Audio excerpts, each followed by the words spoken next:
Bienvenue à Black Rock City. Avant de commencer, voici une leçon d'histoire pour vous.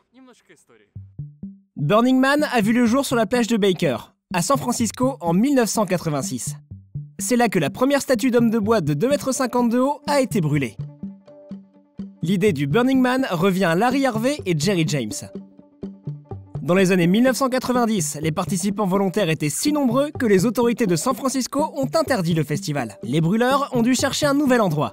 Et c'est le désert du Nevada qui s'est imposé. Un événement qui a commencé avec quelques amis autour d'un feu de camp a commencé à rassembler 70 000 personnes du monde entier, 30 ans plus tard. Le désert de Black Rock, qui abrite aujourd'hui Burning Man, est le lit d'un lac asséché qui existait il y a des milliers d'années. C'est l'une des surfaces les plus plates de la planète. Et en 1997, le record de vitesse y a été établi, 1228 km/h. Cet endroit est réputé pour ses tempêtes de poussière qui recouvrent alors absolument tout. Il est intéressant de noter que ce n'est pas du sable, mais de l'alcali qui a formé le fond du lac. S'étendant sur des kilomètres dans toutes les directions, il n'y a pas de vie, pas d'eau et des changements de températures extrêmes. Grâce au travail acharné de milliers de personnes, une fois par an, cet endroit devient une ville dans le désert qui n'existe que pendant une semaine. Un endroit appelé Black Rock City. C'est exactement là que se déroule le Burning Man. Les organisateurs sont confrontés à une tâche gigantesque. S'adapter au désert, construire des logements et des infrastructures, protéger le tout du vent et de la poussière, tout éclairé tout en conservant un aspect authentique.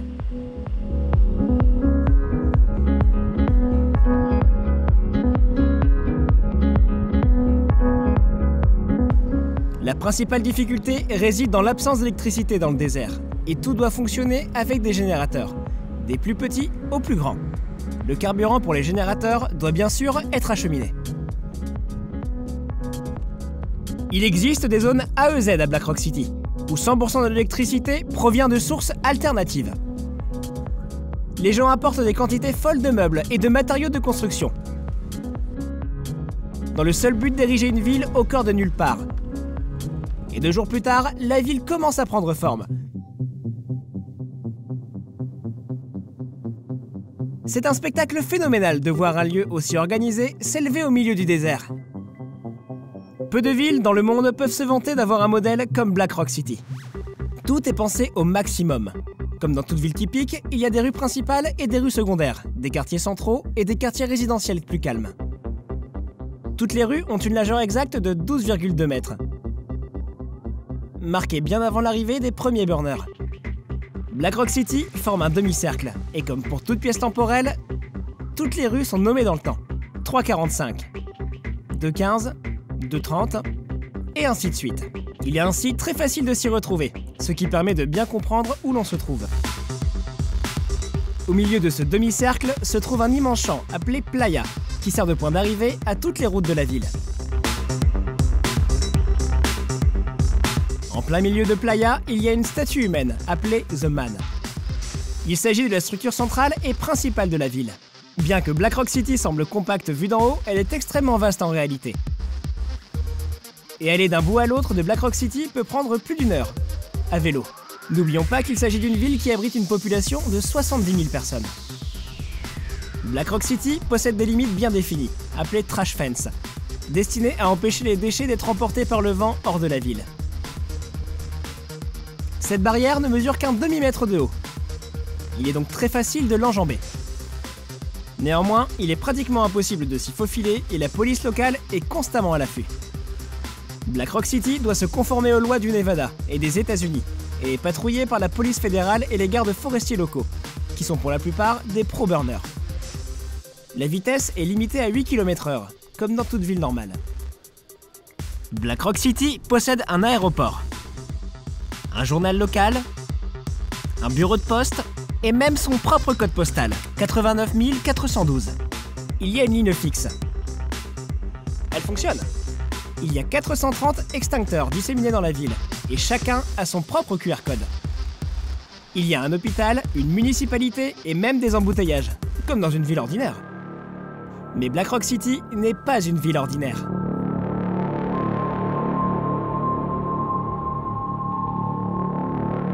C'est une fantaisie poussiéreuse à l'image d'un monde post-apocalyptique. Un mix du jeu Fallout et Mad Max réunis. Ici, vous devez constamment vous pincer, car il est très difficile de croire que vous n'êtes pas en train de rêver.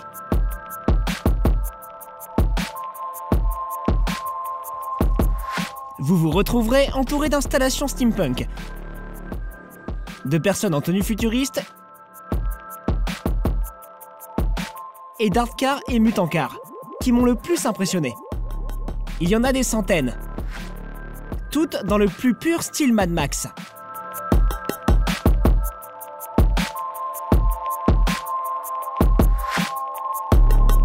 L'aspect de ces voitures n'est limité que par l'imagination de leurs propriétaires. On y trouve des sous-marins qui sillonnent l'immensité du désert, des charrettes à chevaux surmontées de stripteaseuses, des poissons, des scorpions et d'autres véhicules étranges, futuristes et douteux. Il y en a tellement qu'une semaine ne suffit pas pour les voir tous. Vous n'avez tout simplement pas le temps.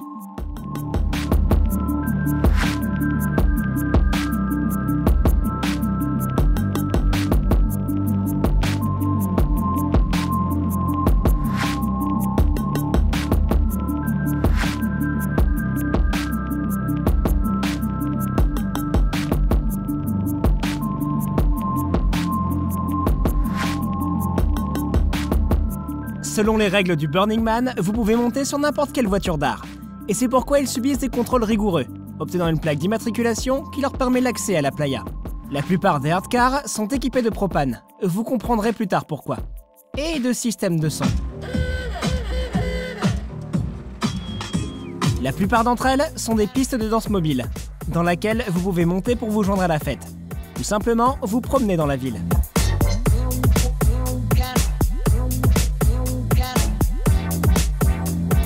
Pourtant, les vélos sont le principal moyen de transport à Burning Man. Voici le mien. Et le vélo électrique Artem de mon voisin. Compte tenu des grandes distances, il est difficile de survivre ici sans vélo, tandis que les parkings locaux sont comparables à ceux d'Amsterdam. La seule différence est que vous ne verrez jamais de tels vélos ailleurs.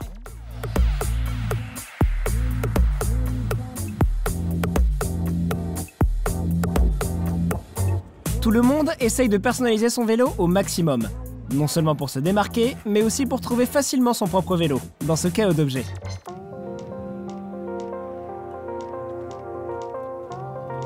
Évidemment, vous allez avoir besoin d'un vélo pour Playa, la partie la plus grande de la ville. Playa est un musée en plein air, un endroit où des centaines d'artistes du monde entier exposent leurs œuvres. Il ne s'agit pas de peinture, mais d'installations artistiques à part entière.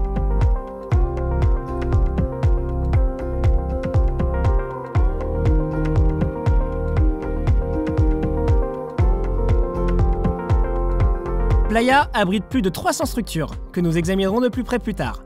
Mais pour l'instant, j'espère que vous avez une idée de l'ampleur de cet endroit, qui nous amène à parler des lois locales, un sujet extrêmement intéressant. Black Rock City est une utopie, un endroit qui ne peut exister ailleurs. Ici par contre, peut-être pas pour longtemps, mais elle existe. Une fois que vous avez créé la ville de vos rêves, il est logique d'avoir les lois de vos rêves qui ne fonctionneraient jamais dans la vie réelle. Pourtant, elles existent. La première loi concerne l'argent, et l'argent ne peut acheter que du café et de la glace. Pour le reste, il y a une remise de 100%. Ici, tout est gratuit. Bar gratuit, nourriture gratuite, les activités sont également gratuites. Par exemple, de la bière dans le frigo, vous n'avez qu'à vous servir. La plupart des choses sont gratuites ici, et si vous avez besoin de quelque chose, il suffit de le demander. Burning Man est une vision utopique des relations humaines, quelque chose qui pourrait exister en théorie. Ce modèle de relation, établi entre les gens, est proche de l'idéal. Chacun fait quelque chose pour le bénéfice des autres.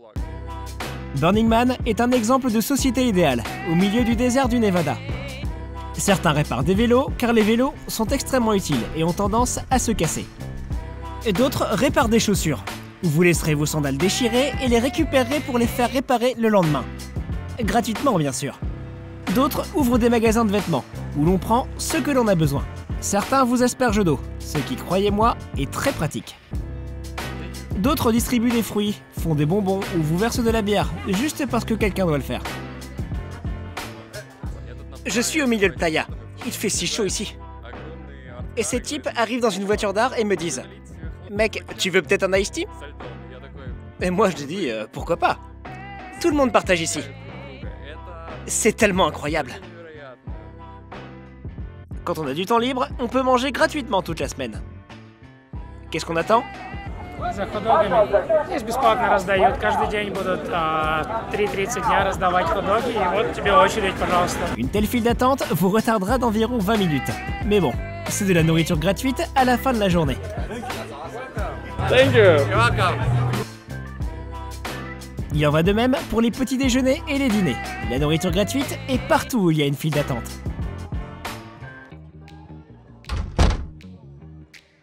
Je pense qu'il y a environ 1000 bars à Black Rock City. Et on trouve de l'alcool à tous les coins de rue. On y trouve même des bars à bière artisanale, avec une sélection de plus de 15 types de bières blondes. N'oubliez pas les gars, c'est un désert. La procédure est simple, vous apportez votre verre et c'est tout.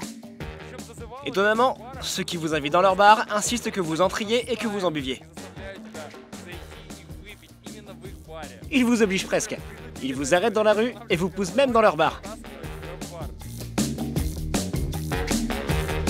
La législation américaine autorise la consommation d'alcool à partir de 21 ans. C'est pourquoi on vous demandera peut-être de présenter votre carte d'identité, dont le scan est imprimé sur les verres. J'ai oublié de mentionner que tout le monde porte ses propres verres, car la vaisselle en plastique est pratiquement inexistante ici. Tout cela est dû à la loi suivante, qui appelle à ne laisser aucune trace. La terre après le Burning Man doit être la même qu'avant. Il n'y a pas de poubelle ici, et vous devrez emporter tous vos déchets avec vous. Vous pouvez ensuite les mettre à la poubelle à la sortie, pour 10 à 15 $ par sac. Il en va de même pour l'eau. Où allez-vous jeter cette eau? Вот все надо сливать в ведра, а потом вывозить из плай, получается. Vous ne pouvez pas la jeter ici? Вообще никак. Можно вылить чистую воду, получается вода, которая выходит из-под кулера, которая просто растаявший лед. Ее можно разливать, но это надо делать очень медленно и на большой дистанции, так сказать. Ну, как бы.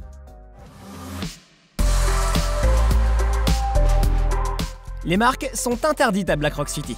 Vous n'en verrez aucune ici. Et j'ai dû tout scotcher quand j'étais chez moi. L'idéologie de Burning Man vous permet de faire ce que vous voulez et de vous exprimer de la manière que vous voulez, tant que cela ne nuit pas aux autres. Vous voulez vous mettre tout nu? C'est très bien et beaucoup de gens le font. Mais la plupart des gens portent des vêtements, ce qui fait des costumes un pilier important de l'expression personnelle. Les brûleurs commencent à préparer leurs costumes bien avant l'événement, et certains les confectionnent même sur mesure. Votre tenue doit comprendre une ceinture où vous pourrez accrocher les objets dont vous avez besoin. Des lunettes, des chaussures confortables, même si l'apparence est plus importante, et un masque anti-poussière. Plus vous êtes habillé de manière extravagante, mieux c'est. C'est pourquoi les personnes habillées comme moi se distinguent le plus. Ceux qui sont habillés différemment représentent les vrais burners, qui changent plusieurs fois de costume au cours de la semaine. Et comme il fait chaud ici, la plupart des costumes sont très minimalistes. Pourtant, tout le monde a l'air brillant, extravagant et ne demande qu'à être photographié.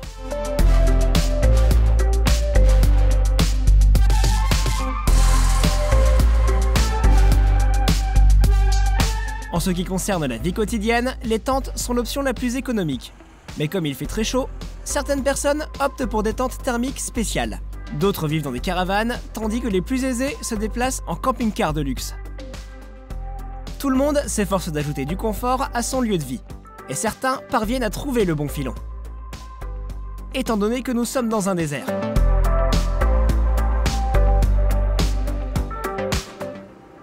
Nous avons décidé de ne pas trop nous embêter et de mettre en place un aménagement sain. Le plus important, c'est que notre réfrigérateur soit rempli de bonnes choses, tandis que le congélateur était surchargé, avec la nourriture que les gars avec qui je vivais avaient emballée. En fait, il y en a tellement eu que la moitié est retournée chez eux. Pour que vous compreniez bien à quel point nous étions préparés, nous avions même apporté un shampoing sans rinçage. L'eau, qui est la ressource la plus précieuse, doit être apportée dans des réservoirs, et vous en aurez besoin en abondance. Mais il n'y en a pas assez pour se doucher. Et c'est ainsi que j'ai pris mon bain. Oui, toute une semaine. Cela semble beaucoup, mais ce n'est pas une tragédie. La vaisselle est lavée de la même manière. Burning Man, c'est un peu comme un cours de formation sur la façon d'utiliser les lingettes humides au maximum. Les lingettes humides sont extrêmement importantes ici, car le désert de Black Rock est réputé pour ses tempêtes de sable. Les gens essayent de s'en protéger, mais le sable se retrouve quand même partout, car il est constitué de minuscules particules. Une fois que la tempête arrive, les environs ressemblent au film The Mist, avec une visibilité réduite à environ 5 mètres.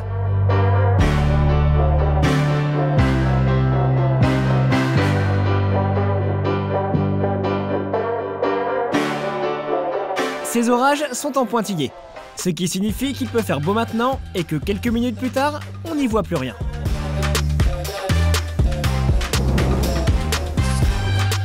On s'y habitue. Voici à quoi vous ressemblerez après un petit orage. Quant à mon appareil photo, ce Burning Man a été son dernier spectacle. Il en va de même pour mes vêtements, alors que mes Converse sont maintenant une œuvre d'art dans mon studio. Je n'ai même pas pris la peine de les nettoyer. Il y a quelque chose de primitif dans tout ce qui se passe à Playa. Alors que dans notre vie normale, nous refusons de nous rétrograder, de vivre dans la saleté et d'être la saleté ici, pendant ces 7 jours, je pense que la plupart commencent à l'apprécier.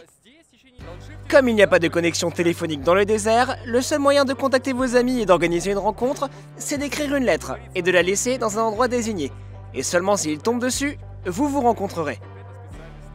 Ce n'est pas une vie facile, je vous le dis. Certaines personnes que j'ai rencontrées ici, j'ai eu du mal à les retrouver plus tard. Et je n'ai tout simplement pas pensé à laisser de message. Les objets d'art constituent probablement le phénomène le plus étonnant de Burning Man. Ces installations sont réalisées spécifiquement pour Burning Man, par des artistes indépendants du monde entier. Je n'arrive même pas à comprendre l'effort que chaque installation a demandé.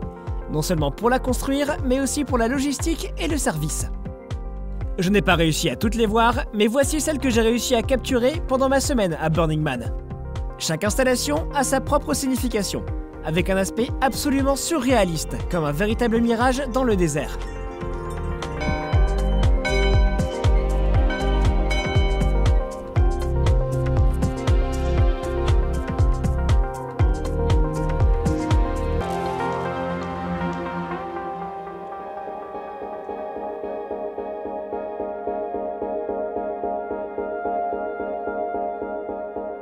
La nuit est précédée de préparatifs importants. Depuis 1993, la tradition veut que l'on allume des lampes à pétrole pour éclairer la rue qui mène à The Man.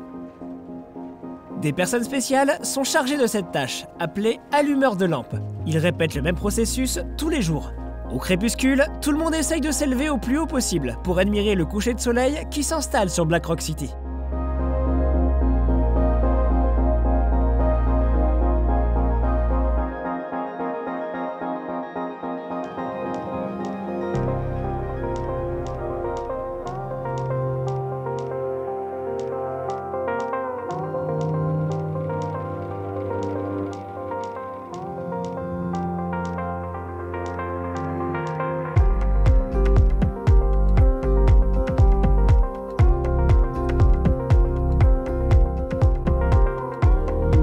Cela ne dure que 30 minutes, mais c'est à ce moment-là que le paysage devient véritablement onirique.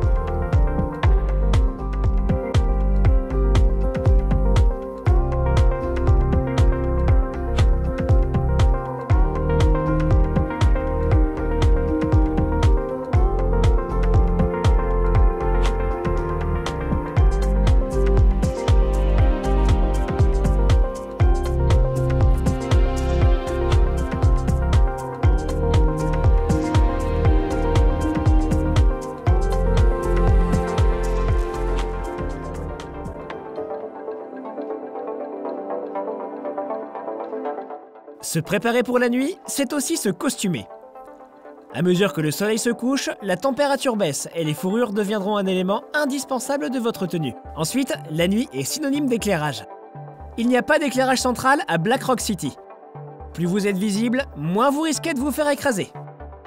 C'est pourquoi tous les vélos ont été transformés en arbres de Noël, avec des dizaines de lumières scintillantes.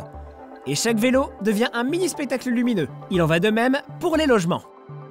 Burning Man, c'est 24 heures d'événements non-stop, et il se passe quelque chose à chaque minute. La nuit est cependant le moment le plus actif de la journée.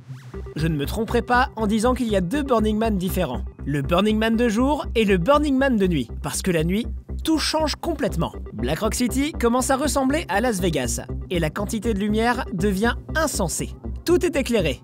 Ça ressemble à un parc d'attractions. La circulation de nuit devient très intense. Tout bouge, tout fait du bruit. Même les gens les plus paresseux de Black Rock City s'arrêtent à Playa. Il y a bien sûr une bonne raison à cela, car les installations sont incroyables.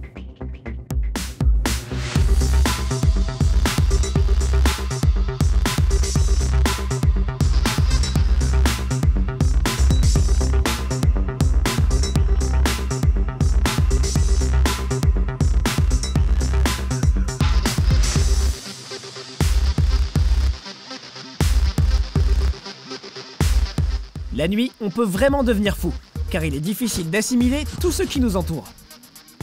Surtout quand on voit quelque chose comme ça.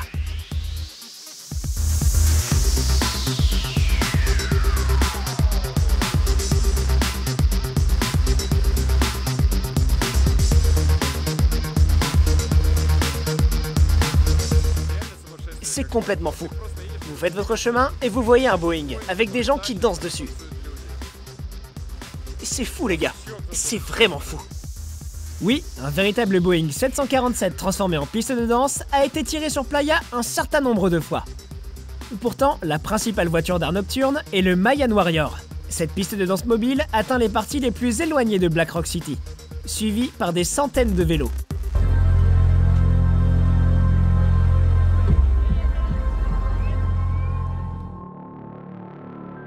C'est l'une des voitures les plus chères de la ville.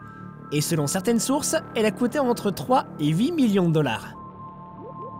Elle est équipée de 24 enceintes et d'une puissance sonore d'environ 70 kWh, tout en étant capable d'atteindre n'importe quel endroit de Black Rock City. Ajoutez à cela un sublime système laser, visible de n'importe quel endroit de la ville, un feu d'artifice et l'un des meilleurs groupes de DJ du Burning Man. Burning Man attire toujours les meilleurs DJ de la scène électronique, avec des noms comme Carl Cox, Jamie Jones, Martinez Brothers, Guy Jarber et bien d'autres. Si ces noms ne vous disent rien, ces gars-là sont vraiment bons. Étant donné que la plupart des voitures d'art sont pratiquement des pistes de danse, il y en a trop ici, et la plupart d'entre elles sont donc vides. Néanmoins, elles sont tous d'un niveau tellement supérieur que n'importe quelle ville dans le monde serait heureuse d'en accueillir au moins une.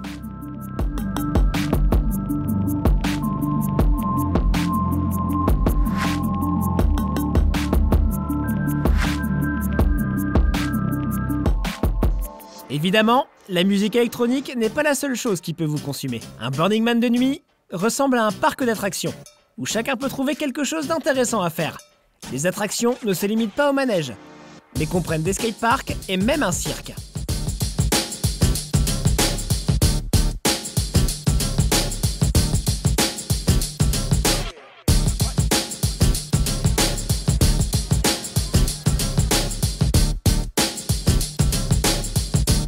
Cet endroit était l'un des plus populaires. C'est là que vous devez pousser votre adversaire jusqu'au tapis.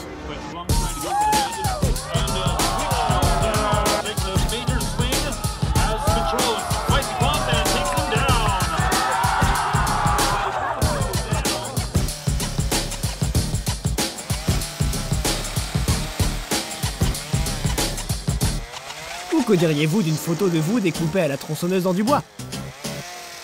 Ce n'est pas si mal. Il y a beaucoup de groupes qui jouent, et ce groupe de funk m'a scotché.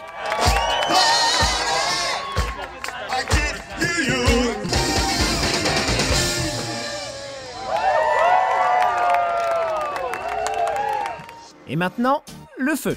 Je parie que les attentes doivent être élevées vu le nom de l'événement. Et il y en a vraiment beaucoup. Il y en a partout. Sur les stands des DJ, sur les enseignes, et même les costumes. Ces cornes sont faites de métal et sont reliées à des réservoirs de gaz sur la ceinture de ce type. C'est la tenue la plus hardcore que j'ai vue ici. Le feu au Burning Man accompagne la musique et peut même être porté dans les mains. Dans ce jeu, vous devez envoyer une boule de feu dans un ensemble. La pieuvre est la voiture qui consomme le plus de feu au Burning Man. C'est une structure hautement technologique où tout bouge. Et il peut faire ça aussi.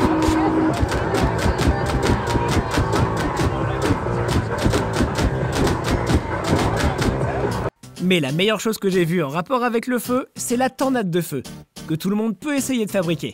On vous donne un brûleur, tandis qu'une rangée de ventilateurs s'opposent les uns aux autres. Et si tout s'enchaîne, voici ce que vous obtenez.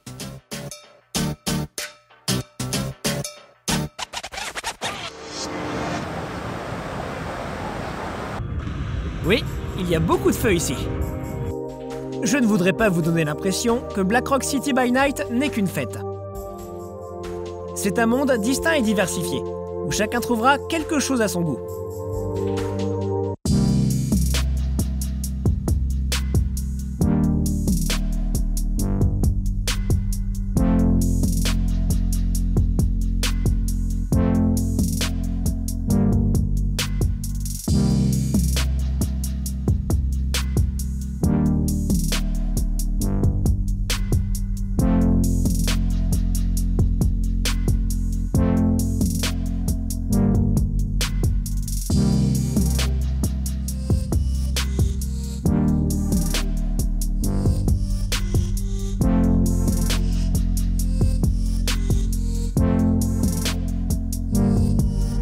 Comme je vous l'avais promis, voici les stands d'art de nuit.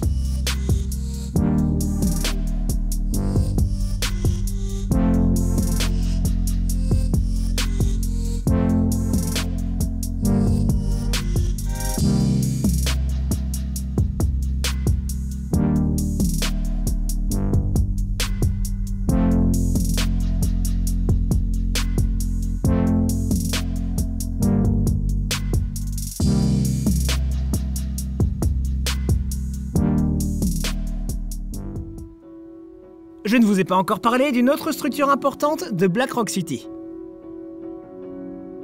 Cette année, il s'appelait Temple of Direction, un peu comme le temple Uziminari à Kyoto, présenté dans ma vidéo sur le Japon. Le temple est un lieu de purification spirituelle, où l'on peut se séparer de quelqu'un d'important. De nombreuses personnes y laissent des photos de ceux qui sont décédés, leurs affaires et des notes. C'est toujours calme ici, avec une atmosphère différente de celle du Burning Man dans l'air.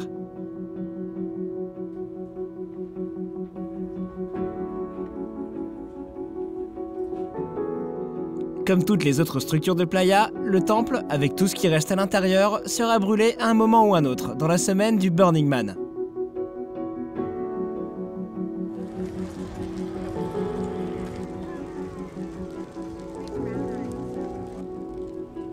L'incendie commence en milieu de semaine, alors que la fumée peut être vue de n'importe quel point de la ville. La combustion est toujours grandiose, avec des gens heureux autour d'elle. Le temple, en revanche, est une exception, brûlé dans un silence total.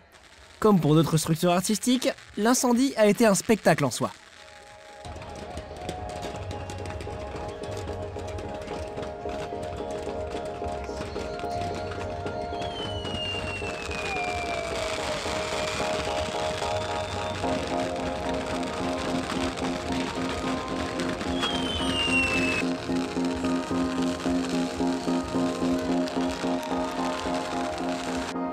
C'est ici que j'ai vu pour la première fois un ouragan de feu se former à cause d'un changement extrême de température. Les maisons sont brûlées en moins de 10 minutes.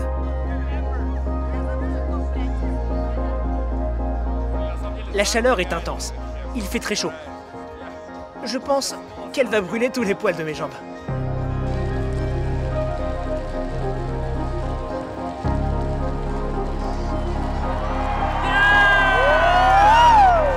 L'incendie se poursuit pendant une semaine, et le samedi a été le jour le plus important.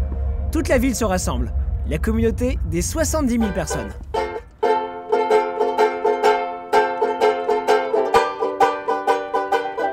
I keep telling myself that it'll be fine. You can't make everybody happy all of the time. Lately I found this place where nothing seems right, and I don't know what to think about the night.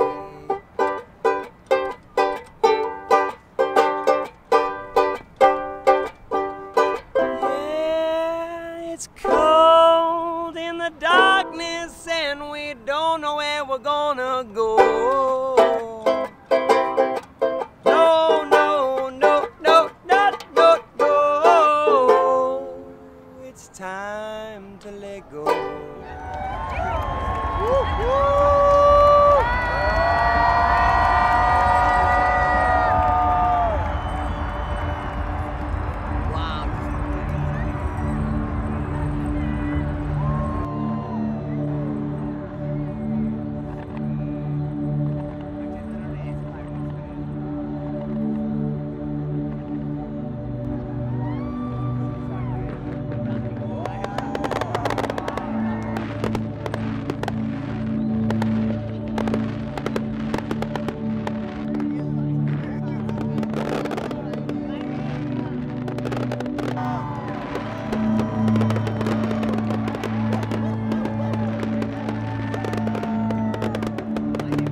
Burning Man est un jeu.